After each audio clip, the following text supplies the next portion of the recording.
Lah jamaah sekalian, khutbah dalam Islam niku cacahe 10.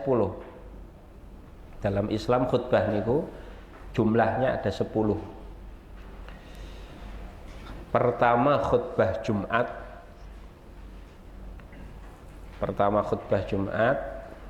Yang kedua adalah khutbah Idul Adha. Khutbah Jumat, yang kedua khutbah Idul Adha. Yang ketiga adalah khutbah Idul Fitri. Khutbah Idul Fitri. Ini yang ketiga. Yang keempat adalah khutbah sholat gerhana, al-kusuf wal khusuf itu. Terus yang kelima adalah khutbah sholat istisqa. Ini 5 khutbah. 4 khutbah sisanya itu khutbah haji. Khutbah haji nak niki mboten patek kula panjenengan mboten patek gadah kepentingan nak niki. Khutbah haji niku khutbah tanggal 7 namanya Yaumuz Zinah. Nanti khutbah Yaum Arafah yang kedua, ya berarti yang ke berapa niki, ke-7. Ada khutbah nanti di Mina. Khutbah yang ke-9 ini. Terus oh ya tadi lupa ya, gerhana kan gerhana bulan, gerhana matahari, berarti sudah 6. Terus khutbah di Mina ini 2 kali. Di Mina 2 kali. Yang kedua adalah Yaum Nafar Awal, berarti tanggal 12 di Mina, hari tasyrik yang kedua.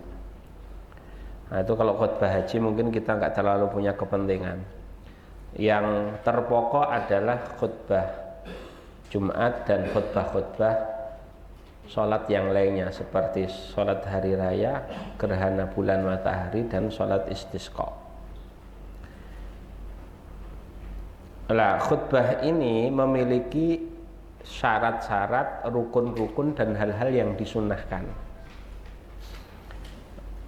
Yang dimaksud syarat adalah perkara yang itu di luar daripada prosesi khutbah, tapi menentukan keabsahan khutbah. Ini namanya syarat. Nah, syarat ini hanya berlaku di khutbah Jumat. Hanya berlaku di khutbah Jumat. Adapun khutbah yang lainnya hanya beberapa syarat saja yang berlaku. Tidak semua syarat ini berlaku. Nanti insya Allah akan kita bahas. Adapun khutbah Jumat, maka syarat-syarat ini harus terpenuhi supaya sholat kita dihukumi sah dengan sahnya khutbah kita. Apa itu? Pertama, khotib seorang laki-laki. Khotib Jumat itu seorang laki-laki. Tidak sah apabila khutbah dilakukan oleh seorang perempuan. Nah, ini syarat pertama ini berlaku di semua khutbah yang tadi saya sebutkan. Dari mulai khutbah Jumat sampai khutbah istisqa berlaku. Sehingga khutbah Jumat tidak sah dilakukan oleh selain laki-laki. Yang kedua adalah khutbah didengarkan oleh minimal 40 orang dari ahli Jumat. Nah ini normatifnya mengatakan ya. Jadi hukum formalnya seperti itu, bahwa minimal yang mendengarkan khutbah itu adalah 39 orang selain imam ataupun selain khotib. Nah, khotib misalnya khotibnya pangapunten tuli, meskipun tuli kan tetap paham apa yang dia ucapkan, sehingga tidak masalah. Yang penting selain khotib itu ada 39 orang yang mendengarkan seluruh rukun khutbah. Seluruh rukun khutbah. Berarti kalau tidak nyampe 40 orang yang mendengarkan, berarti otomatis khutbahnya tidak sah. nggak ada 39 dari makmum yang mendengarkan, berarti khutbahnya tidak sah. Nah ini nanti ada, kalau kita bahas masalah khutbah Jumat, ini memang kadar minimal jamaah itu berapa, itu memang pendapatnya banyak. Mazhab Syafi'i memang mengatakan minimal yang Jumatan itu 40 orang. Minimal 40 orang. Ada yang mengatakan 12 orang, mazhabnya Imam Malik. Ada yang mengatakan 4 orang plus imam jadi 5. Ini mazhabnya Imam Ahmad, kalau nggak Abu Hanifah kalau nggak salah, juga mazhab lamanya Imam Syafi'i.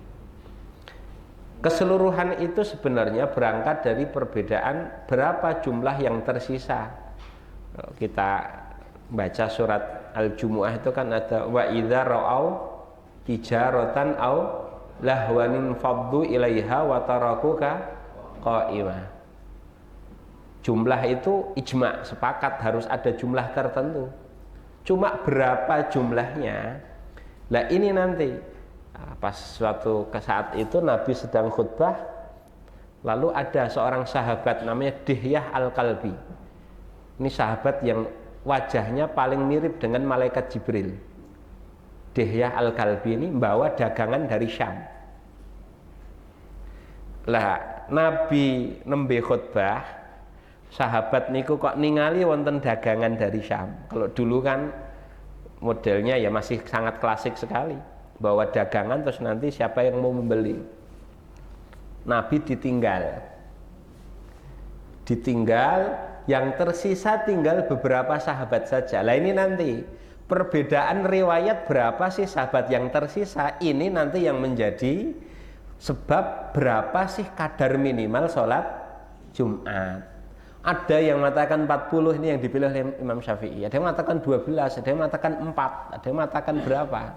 Ini berbeda-beda, itu perbedaan pada riwayat sebenarnya.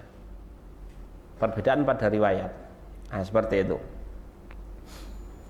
Lah karena nanti dalam riwayat itu disebutkan kalau mereka semua pergi tanpa tersisa, la admarallahu alaihim binnar. Niscaya Allah akan membumi hanguskan satu daerah itu. Berarti oh ini kadar yang tersisa inilah yang menjadi batas minimal berapa jumlah jamaah Jumat. Nah, cuma kan memang sekarang diakui tidak diakui, Jumat kita ini kan nggak ideal. Dilihat dari pertama, kadang beberapa daerah imam sudah naik ke atas mimbar, jamaah yang hadir, kebiasaan orang Indonesia niku nunggu napa niku, nunggu azan apa nunggu iqomat. Jadi posisi khotib sudah naik ke atas mimbar, tapi target minimal belum terpenuhi. Langkung-langkung nak sampean tindak daerah gunung, musuk mriko ngen minggah, cepogo minggah napa-napa, kadang niku nggih sak masjid, bahkan rumpuk jamaah mawon sebagian ndak nyampe 40. Jangankan kok khutbah dimulai sudah terkumpul 40, ngempal sedanten mawon niku sekawan dosa niku dereng enten. Ini pertama, sisi tidak idealnya. Yang kedua, ta'adudul masjid. Masjid niku kathah. Masjid banyak niku sebenarnya ya di satu sisi itu menggembirakan, tapi di sisi yang lain itu sebenarnya cukup menyedihkan. Karena rata-rata nasib masjid itu ya jamaah niku paling mentok pinten soft. Kalih soft niku pun sae niku. Rata-rata berapa soft? Padahal niku kadang satu kelurahan itu mungkin masjidnya lebih daripada satu. Langkung-langkung nak beda ormas, pun niku cetha mawon mboten bakal kempal niku. Beda partai, beda ormas, wah kira cocok imame beda pilihan kok tak sholat. Lah ini kan akhirnya banyak masjid yang secara bangunan itu mewah tapi mangkrak, jamaahnya tidak terlalu ramai. Nah, ini yang sangat menyedihkan sebenarnya. Padahal Jumatan di satu daerah itu tidak boleh lebih daripada satu. Tidak boleh lebih daripada satu. Kalau lebih daripada satu, mesti wonten salah setunggal sing dihukumi mboten sah. Patokannya pakai takbiratul ihram, Allahu Akbar, sing roe dhisik kuwi sing sah. Karena rak risik-risikan khutbahnya kesuwen malah sholatnya mboten, wah kedisian masjid kae lah. Akhirnya ulama pun beristihad, ini harus madhabnya harus madhab komromi. Kenapa? Memang realitanya tidak ideal. Ya sudahlah, ambil madhab istihadnya madhab Abu Hanifah. Sekaligus itu juga madhab Qadim. Madhab Qadim itu madhab lamanya Imam Syafi'i. Istihad beliau ketika masih di Irak. Cukuplah 5, yang penting 5 sudah sama imamnya atau khotibnya itu sudah cukup. Dan saya kira itu mungkin lebih baik. Dan juga mengambil istihad, ya sudahlah ta'addudul masajid, masjid berbilang di satu daerah itu lebih dari satu, tidak apa-apa, ngikutin istihad ulama yang membolehkan saja. Seperti itu.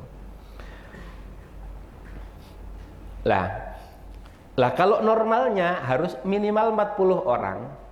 40 orang niku sedanten mireng rukune. Lah niki problem ketiga. Dados nak biasane ngarit ra ngantuk. Nak mireng khutbah Jumat ngantuk.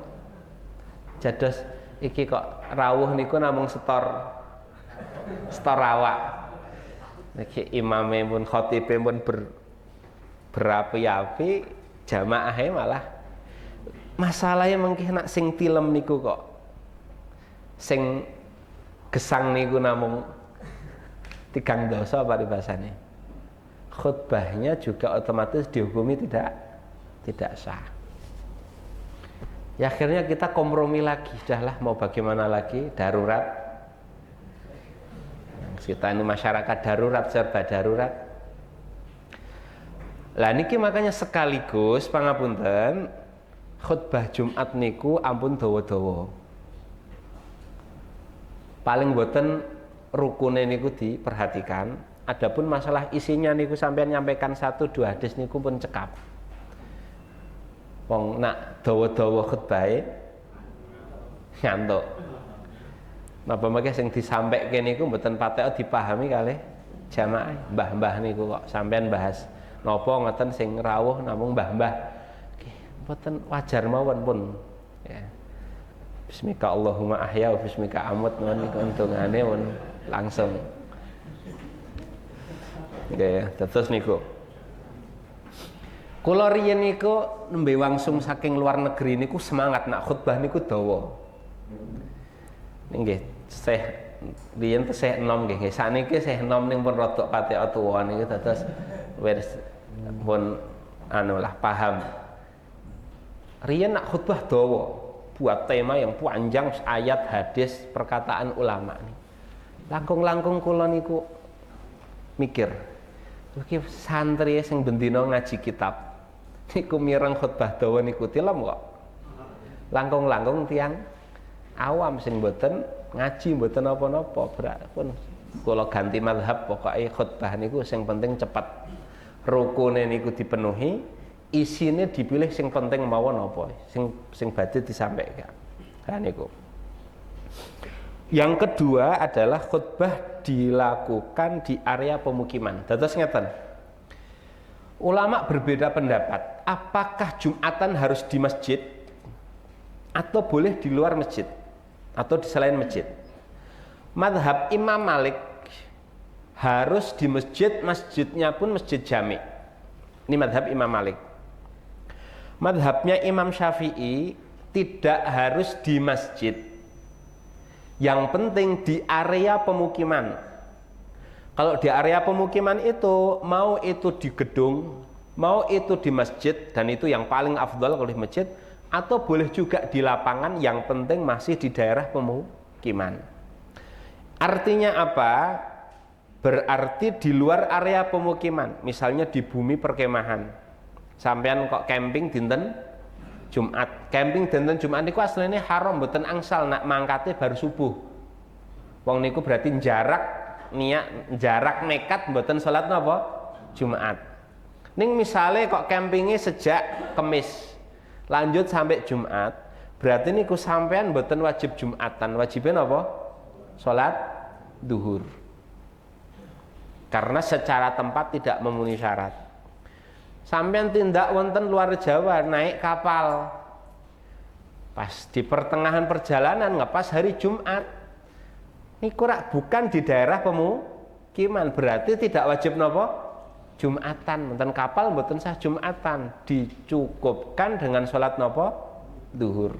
Karena baik itu khutbah ataupun sholat tidak sah dilakukan kecuali di dalam area pemukiman, mau itu di outdoor ataupun indoor, seperti itu. Tapi kalau di lapangan atau di mana, di gedung atau di apa, itu malah diperbolehkan, malah sah hukumnya. Yang selanjutnya adalah suci dari hadas. Suci dari hadas, baik itu hadas kecil ataupun hadas besar. Jadi kalau orang khutbah dalam kondisi wudhunya batal, khutbahnya tidak sah. Ini madhabnya Imam Syafi'i. Adapun jumhur dari kalangan 3 madhab, madhab Abu Hanifah, madhab Imam Malik, kalih madhab Imam Ahmad, maka tidak mewajibkan khutbah dalam kondisi suci. Artinya khotib kok wudhu'e batal, boten mempengaruhi keabsahan apa? Khutbah. Ini madhab mayoritas ulama, madhab jumhur. Nak kedadosan kok pertengahan khutbahnya batal. Khutbah saking semangate bengok-bengok enek sing metu. Untung ya ora krungu wong ketutupan suarane misalnya. Apa yang diperbuat ke orang yang berada di tengah khutbah? Opsinya ada 2, suruh memilih antara satu berarti mandap, wudhu, terus kembali khutbah diulangi dari awal. Ini opsinya. Atau yang kedua, meminta digantikan oleh orang yang ikut khutbah sejak awal. Jamaah di situ, oh kok ngajenge pas enten sing sejak awal ngikutin khutbah. Kalau ini tidak perlu mengulangi dari awal, cukup melanjutkan. Jadi antara ya dia sendiri yang khutbah, berarti nanti kalau batal di pertengahan khutbah ya sudah, berarti nanti di wudhu lalu mengulangi khutbah dari awal, atau nanti minta digantikan oleh orang yang mengikuti khutbah sejak awal. Biasanya pilih sing pundi niki? Karek masjidnya pundi? Nah, masjidnya gur modal matur suwun nggih mesti mending diganti. Sampeyan teng masjid-masjid kota, Masjid Boyolali niku rak masjid Ikhlas. Sampeyan teng kota-kota ageng niku buka amplopnya kaget khotibnya. Khutbah ngomong seprapat jam kok kayak penghasilannya wong Boyolali 2 minggu. Niku nggih mboten ridho nak digantekke. Wis lah mending aku tak trimo, tak wudhu meneh, tak ulangi bangden dum-duman kok lah. Nggih. Nah, niku. Nah, opsinya ada 2. Yang selanjutnya lah, tapi kalau gini misalnya, selesai khutbah, khotib baru ingat, oh saya tadi itu belum wudhu, lupa belum wudhu. Apa yang dilakukan? Apakah khutbahnya diulangi? Jawaban enggak. Maka khutbahnya sudah dihukumi sah. Sama seperti imam yang selesai salam kok baru ingat, ya Allah tadi belum wudhu. Lah niku hukumnya pripun?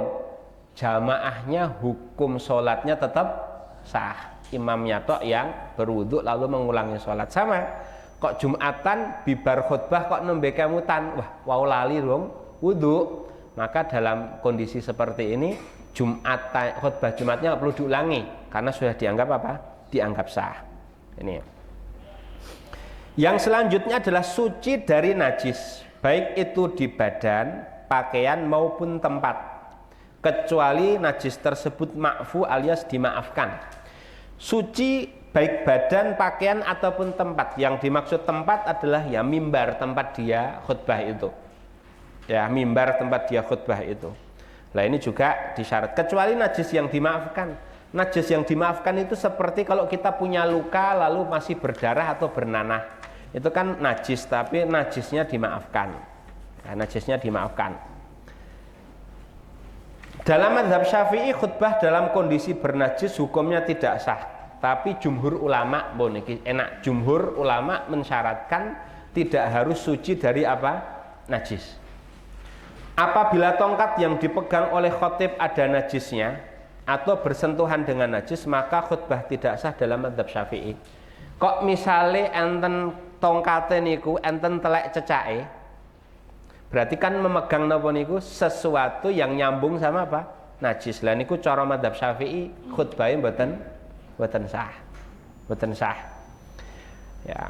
Tapi kalau sekedar mimbar ya kok enek telek cecake tapi nggak bersinggungan langsung dengan badan ataupun pakaian orang yang khutbah, maka itu khutbahnya tetap dianggap sah.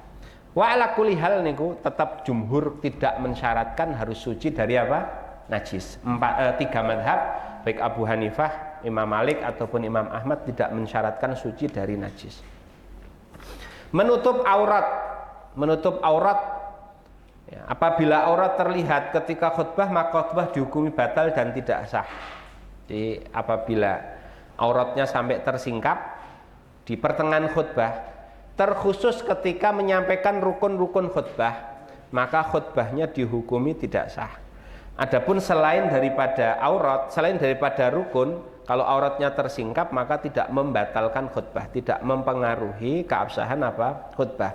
Nah ini yang tadi saya sampaikan nggih.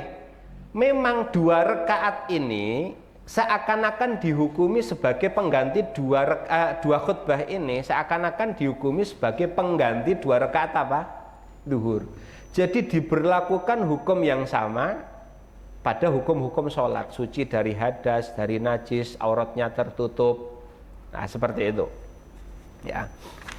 Terus berdiri bagi yang mampu. Apabila tidak mampu berdiri maka dianjurkan untuk mencari ganti khotib lain. Nah ini kalau kok nggak bisa khutbah sambil berdiri, lebih baik mencari pengganti apa? Khotib. Nah ini kan ini juga terkait dengan faktor tempat nggih. Tempatnya ngendi? Nak gur tempat modal ikhlasnya ya seneng-seneng aja digantekke. Nggih. Kadang kan mikirnya ngoten, tapi nak nggone prospek gak pripun iki? Prospek lah. Kalau nggak ada rencang niku rak wonten daerah Jabodetabek mriko niku. Nah, laporan khutbah Jumat wonten PT napa wonten perusahaan kok khutbah pisan khutbah dikai 1,5 juta 2 juta. Wis tak kula sanjang lho. Wis kowe iki rasah nyambut gawe iki sesasi ping 4 apa ping 5 wae. Bar kuwi kowe turu ki kecukupan. Insyaallah lah niku ning sing berat niku njaga manahe nggih. Niku mengke kaya wangsul ning desa kon khotbah ten musuk. Gur modale matur suwun Ustaz nggih. Niku kinten-kinten dredeg napa mboten niku? Wah kek tehe ra metu iki piye iki? Nggih. Nggih. Nggih mboten haram diupah untuk khotbah mboten haram nggih. Ampun ngoten-ngoten sanget lah kok ketok mendadak hitung-hitungan wae. Masjid kono oleh piro? Masjid kono oleh piro? Oleh matur suwun. Lah niku. Nah, berarti nak mboten saged tidak bisa berdiri, maka lebih baik nyari pengganti. Tapi kalau nggak mau nyari pengganti, tetap diperbolehkan khutbahnya sambil duduk. Khutbahnya sambil duduk. Karena mungkin itu tokoh sentral. Misalnya kalau dulu di Palestina ada namanya Syekh Ahmad Yasin. Memang piyambakipun cacat, tidak bisa berdiri. Oh berarti nanti khutbahnya sambil duduk, tidak ada masalah. Loh, kalau khutbahnya sambil duduk mungkin jeda di antara dua khutbah napa? Mosok kelekaran. Dijeda dengan diam sedurasi duduk. Jadi dijeda dengan diam. Dijeda dengan diam. Nah, kalau nggak mau duduk, ya, apabila nggak mampu duduk berbaring menyamping kanan, kalih kelekaran khutbahnya. Kalau sampai nanti mentok-mentoknya berarti dalam posisi terlentang. Tapi niki kalau sak niki nggih, wah ketok men kok kekeh men niki karepe piye ta nggih? Nggih. Nggih, tapi secara hukum fikih ngoten. Jadi nak mungkin tokoh sentral. Dia mungkin sudah dalam kondisi tapi dia ingin menyampaikan satu tema yang penting. Meskipun tidak bisa duduk, tidur berbaring pun khutbahnya tetap napa? Tetap sah. Nah, masalah hukum niku rak mboten namung bahas kondisi normal niki lah. Sempurnanya Islam nggih. Islam niku tidak hanya hukum-hukum Islam tidak hanya mengakomodir kondisi-kondisi normal. Kondisi-kondisi tidak normal seperti ini darurat pun itu ada solusi hukumnya. Lah, mazhab Abu Hanifah dan mazhab Imam Ahmad itu berdiri itu bukan syarat sah khutbah. Jadi sejak awal meskipun mampu berdiri pun mau khutbah sambil duduk juga khutbahnya tetap sah. Nah, duduk di antara khutbah, dua khutbah. Dalam mazhab Syafi'i apabila khutbah disambung dan tidak dijeda dengan duduk maka hukumnya tidak sah. Maksudnya bukan hukumnya tidak sah. Dihukumi baru khutbah sekali. Orang kok khutbahnya nggak dijeda pakai duduk, maka khutbahnya baru dianggap sekali. Kalau nanti nggak khutbah lagi yang ketiga setelah duduk, yang sebenarnya itu adalah khutbah yang kedua, maka khutbahnya tidak sah. Kalau tidak sah nanti berimbas kepada hukum sholat Jumatnya juga tidak sah. Nah ini. Sedangkan mayoritas ulama mencukupkan dengan satu khutbah pun itu tetap dihukumi sah. Jadi dua khutbah itu hukumnya sunnah dan bukan syarat sah dalam madhab mayoritas ulama. Ya. Bagi orang yang khutbah sambil duduk maka khutbah dijeda dengan diam sejenak. Jeda antara khutbah, dua khutbah tidak boleh terlalu lama. Apabila terlalu lama maka khutbah batal dan tidak sah. Karena syarat daripada khutbah itu nanti yang akan dibahas pada pembahasan setelah ini langsung adalah mualah. Mualah itu apa? Al-mualah itu nyambung antara khutbah satu dengan khutbah yang kedua, antara khutbah dengan sholat. Jadi antara khutbah satu dengan khutbah yang kedua jangan dijeda terlalu lama. Dijeda sebentar mawon. Sedurasi orang membaca surat Al-Ikhlas, Qul huwallahu ahad, atau sekalian dibaca surat Al-Ikhlas ketika duduk di antara dua khutbah, ini juga baik. Itu juga baik. Tidak boleh lama-lama. Kalau sampai jedanya lama, yang seumpamanya orang dibuat untuk sholat 2 rakaat secara cepat itu kok cukup, maka khutbahnya dianggap batal, tidak sah karena tidak mualat. Pun demikian antara khutbah dan antara sholat. Setelah khutbah, kalau mau pengumumannya setelah sholat mawon. Jangan membuat pengumuman sebelum sholat selesai khutbah. Kenapa sebab? Karena nanti kalau pengumumannya terlalu lama, sampai melebihi durasi kalau orang mau sholat 2 rakaat itu kok bisa cukup, maka dianggap khutbahnya batal dan wajib untuk diulangi. Karena syarat sahnya adalah mualat. Nah, terus khutbah menggunakan bahasa Arab. Bahasa Arab itu hanya berlaku untuk rukun-rukunnya saja. Selain rukun, mau bahasa Indonesia, bahasa Jawa, bahasa Sunda, bahasa manapun itu boleh. Tapi yang pokok dan yang wajib adalah apa? Rukun-rukunnya saja. Rukun-rukunnya saja. Innal hamdalillahnya, sholawatnya, wasiat takwa, ayat Quran, doa itu harus pakai bahasa Arab. Selain itu isinya mau pakai bahasa pun itu diperbolehkan. Ya, diperbolehkan. Adapun selain rukun dibolehkan menggunakan selain bahasa Arab. Jika tidak ada yang bisa bahasa Arab sama sekali maka dibolehkan dengan bahasa apapun yang dipahami oleh jamaah. Tapi saya kira kalau di Indonesia hampir rata-rata khotib kok sekedar innal hamdalillah, kalih dongo, kalih bahasa Arab itu insya Allah semuanya bisa. Tapi mentok misalnya di daerah minoritas, kok ya saapi-api wong situ itu sekedar untuk innalhamdulillah sama sholawat saja kok nggak bisa, maka pakai bahasa apapun itu dihukumi apa? Dihukumi sah. Dihukumi sah. Lah, yang selanjutnya adalah khutbah dikerjakan begitu waktu zuhur sudah masuk. Adapun kalau waktu sholat zuhur belum masuk, nah ini misalnya zuhur kok jam 12 kurang seperempat, jam setengah 12 kok khotib sudah naik ke atas mimbar, maka khutbahnya dianggap belum sah. Kenapa? Karena khutbah Jumat juga disyaratkan waktunya sudah masuk waktu sholat zuhur. Kapan itu?